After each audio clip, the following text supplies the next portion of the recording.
जय हिंद फ्रेंड्स। आज मैं आपको बताने वाली हूँ इंडियन कॉन्स्टिट्यूशन, भारतीय संविधान। ये पीडीएफ में डिज़ाइन की हुई हूँ खुद से यूपीएससी के सिलेबस के अकॉर्डिंग। तो जो न्यू स्टूडेंट हैं उनके लिए मैं बिल्कुल बेसिक से लाई हूँ और इसलिए उन्हें बहुत ही हेल्प होगी ये समझने में कि यूपीएससी में इंडियन पॉलिटी का जो अप्रोच है वो क्या रहता है। आइए हम शुरू करते हैं। देखिए, हम सब समाज में रहते हैं। कहाँ रहते हैं? हम सब समाज में रहते हैं और समाज की जो छोटी इकाई होती है वो क्या होती है, आप लोगों को पता है? समाज की छोटी इकाई होती है परिवार। क्या होती है? परिवार। और इनके बीच हमें कभी ना कभी संघर्ष देखने के लिए मिलता है। क्या देखने मिलता है? संघर्ष। देखेंगे कि संघर्ष परिवार में है तो समाज में भी होगा। उसी प्रकार से अनेकों संस्थाओं और लोगों इत्यादि के बीच भी संघर्ष देखने के लिए मिलता है। यहाँ पर देखिए, जब संघर्ष उत्पन्न होगी तो उसके लिए हमें समाधान की भी आवश्यकता पड़ेगी। किस चीज़ की आवश्यकता पड़ेगी? समाधान की। और समाधान की आवश्यकता अगर हमें गांव या समाज में पड़ रही है, ठीक है, अगर समाधान की आवश्यकता हमें गांव या फिर समाज में पड़ती है तो उसके लिए हम बुलाएंगे पुलिस को। किसे बुलाएंगे? पुलिस को। लेकिन यही आवश्यकता अगर हमें देश में पड़ती है, कहाँ पड़ती है? देश में पड़ती है। जैसे भारत पाक, यहाँ पर अगर आप पुलिस को भेज देंगे तो क्या ये काम करेगी? नहीं करेगी। तो हम सेना को भेजेंगे। अब एक बात बताइए, पुलिस और सेना तो हमने बना ली, लेकिन इसे नियंत्रण करने में भूमिका किसकी होगी? ठीक है, अगर आप किसी चीज़ को बनाते हैं तो उसे नियंत्रण करने के लिए भी आपको लोग तो चाहिए होंगे। तो आखिर में इसे नियंत्रण करेगा कौन? तो इसे नियंत्रण करने में भूमिका निभाएगी सरकार। इसलिए अब बारी आती है सरकार की। तो सरकार की आवश्यकता पड़ती है इसके लिए। किसके लिए? तो पुलिस और सेना को नियंत्रण करने के लिए। पुलिस और सेना नियंत्रण किनसे होगी? तो सरकार से। अब सरकार की 3 बाहें होती हैं। क्या होती है? 3 बाहें होती हैं। वो 3 बाहें कौन कौन सी होती है भाई?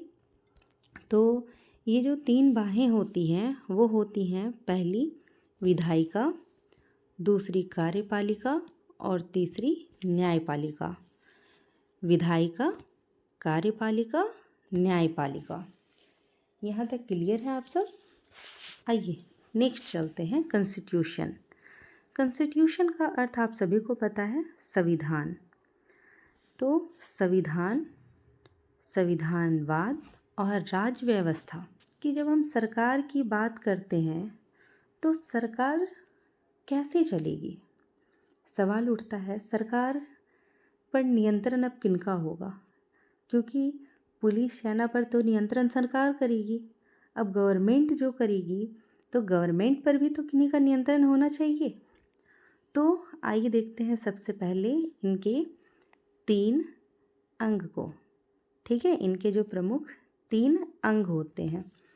तो पहला होता है विधायिका, जिनका कार्य होता है विधि का निर्माण करना।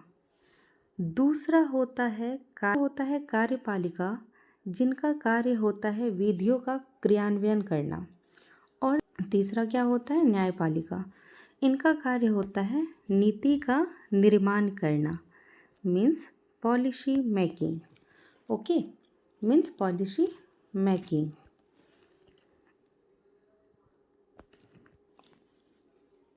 चलिए इसे डिटेल में समझते हैं। सरकार की 3 बाहें होती हैं। कौन कौन सी होती हैं? हमने आपको बताया, विधायिका, कार्यपालिका और न्यायपालिका। विधायिका का कार्य होता है विधि का निर्माण करना। विधायिका का कार्य क्या होता है? विधि का निर्माण करना। इसके अंदर लोकसभा और राज्यसभा आते हैं। ओके। दूसरा है कार्यपालिका।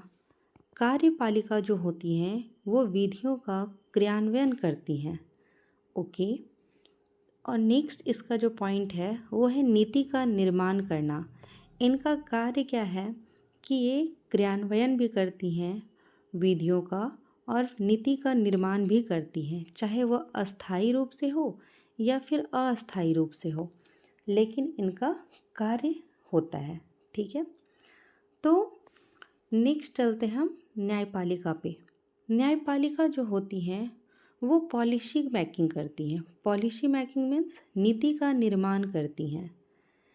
ये दो प्रकार से करती हैं। कैसे? अस्थाई और अस्थाई।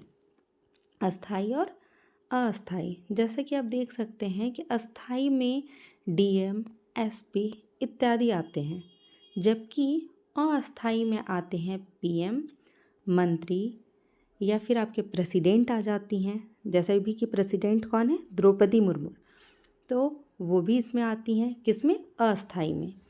ये आपके हो गए अस्थाई के एग्जाम्पल। ओके।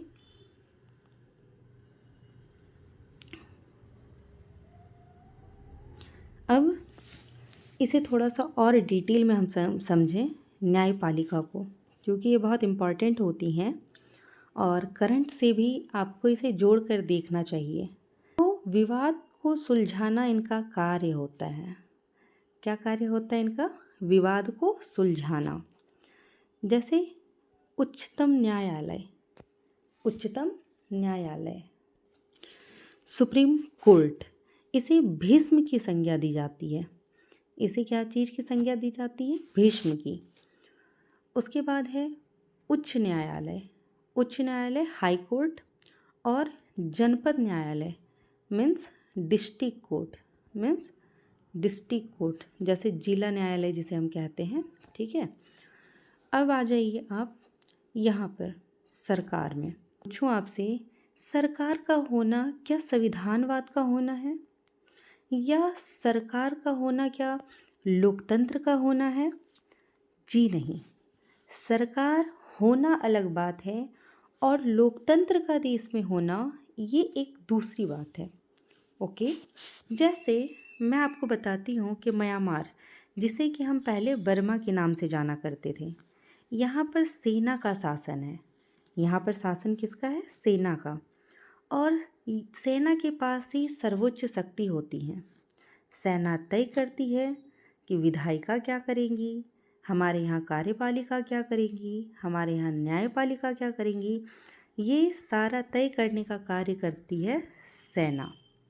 तो यहाँ पर सेना प्रमुख है, इसलिए ये लोकतंत्र में नहीं आएगा। नेक्स्ट है ईरान।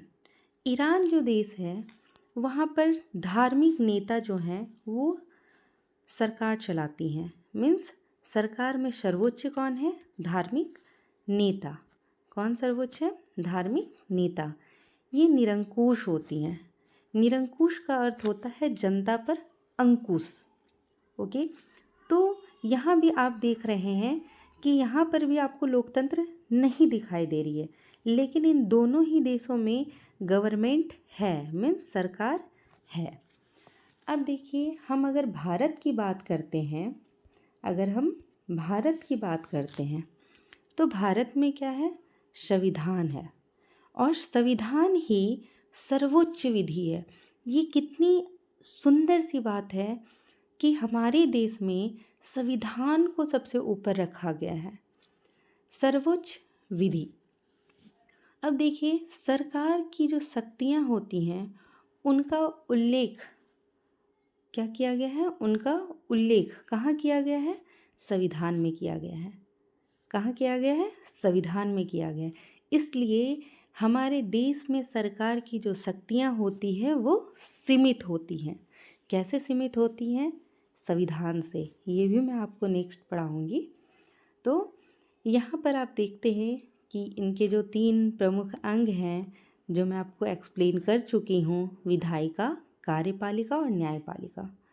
देखिए, ये जो मैं यहाँ 395 लिखी हूँ, वो इसलिए लिखी हूँ क्योंकि आप सभी जानते हैं संविधान में कुल 22 भाग, 395 अनुच्छेद और 12 अनुसूचियाँ हैं। ठीक है, क्या है? 12 अनुसूचियाँ हैं। ये आप सभी जानते हैं, इसलिए मैं यहाँ पर केवल 395 लिख करके छोड़ दी हूँ। ओके, तो चलिए अब हम नेक्स्ट पेज पर चलते हैं। आइए सबसे पहले हम देखते हैं संविधानवाद। सबसे पहले क्या हम जानेंगे? संविधानवाद, कॉन्स्टिट्यूशनलिज्म। ओके, तो संविधानवाद एक ऐसा विचार या नज़रिया कह सकते हैं है जो सभी को समान मानता है, जो सभी को क्या करता है? समान मानता है। ओके, क्या करता है? समान मानता है, सभी को मीन्स बराबर मानता है। या फिर आप कह सकते हैं कि यहाँ पर हर व्यक्ति का जो मत होता है वो एक समान होता है। ओके, तो इसे ही हम संविधानवाद कहते हैं। आप इसमें देखेंगे स्वतंत्रता, गरिमा, अधिकार और समानता, इन 4 चीज़ों को। देखिए, सरकार जो इसमें होती हैं संविधानवाद में, सरकार की जो शक्ति होती हैं वो सीमित होती हैं। इसमें सरकार की शक्तियों को सीमित रखा जाता है। और वो क्यों होती है? तो बड़ी ही रोचक बात है कि ये संविधान की वजह से होती हैं। किन की वजह से होती हैं? संविधान की वजह से। अब संविधान है, इसलिए यहाँ पर संवैधानिक सरकार होती हैं। यहाँ पर कौन होता है? संवैधानिक सरकार मीन्स यहाँ पर विधि का शासन हमें देखने के लिए मिलता है। देखिए, बात करते हैं तो भारत का संविधान और यूएसए का संविधान जो है वो लोकतांत्रिक है। वो क्या है? लोकतांत्रिक है। ओके, संविधानवाद में विधि की सर्वोच्चता मानी जाती है। यहाँ पर विधि की सर्वोच्चता होती है और शासन जो होता है वो सीमित होता है। किनका शासन सीमित होता है? सरकार का शासन सीमित होता है। क्यों? क्योंकि यहाँ पर लोकतांत्रिक सरकार होती हैं। अब देखिए, आपसे जैसे एग्जाम में ये पूछा जा सकता है, क्या नहीं है संविधानवाद में? तो क्या नहीं है संविधानवाद में, इसका आपको जवाब मिलेगा यहाँ से, इस नोट से। यहाँ से कैसे मिलेगा? तो यहाँ संविधानवाद नहीं होगा। कहाँ नहीं होगा? एग्जाम्पल में मैं लिख दी हूँ, म्यांमार, उत्तर कोरिया। संविधान का होना संविधानवाद की गारंटी नहीं है। मीन्स जहाँ पर संविधान होगा वहाँ पर ये गारंटी नहीं होती है कि यहाँ पर संविधानवाद होगा। ओके, तो संविधान होना संविधानवाद की गारंटी नहीं है। एग्जाम्पल में म्यांमार, उत्तर कोरिया। यहाँ पर शासकों की सर्वोच्चता है। यहाँ पर क्या है? शासकों की सर्वोच्चता है। शासकों की विधि है। यहाँ पर व्यक्ति का शासन होता है। यहाँ पर किसका शासन होता है? व्यक्ति का शासन होता है। आपको पता है, यहाँ पर संविधान तो है, यहाँ आप देख रहे हैं कि संविधान है, लेकिन संविधानवाद नहीं है। क्या नहीं है? संविधानवाद नहीं है। और जहाँ पर संविधानवाद नहीं होगा मीन्स वहाँ पर व्यक्ति का मत समान नहीं होगा। यहाँ पर सभी को समान नहीं माना जाएगा, मीन्स सभी को बराबर नहीं माना जाएगा। यहाँ पर संविधानवाद नहीं है, इसलिए यहाँ पर आज़ादी भी नहीं मिलेगी। और जब आज़ादी नहीं मिलेगी मीन्स उस देश में संविधानवाद खत्म। तो आप देखिए कितनी खूबसूरत बातें हैं कि हमारे भारत में आपको संविधानवाद देखने के लिए मिलता है। यहाँ पर आप देखते हैं कि सभी लोगों में बराबर का क्या है? सभी लोग जो है यहाँ पर एक समान है। सभी लोगों को बराबर मान सम्मान, बराबर की हर एक चीज़ दी जाती है। तो हैं कल नेक्स्ट क्लास में। तब तक के लिए जय हिंद, जय भारत।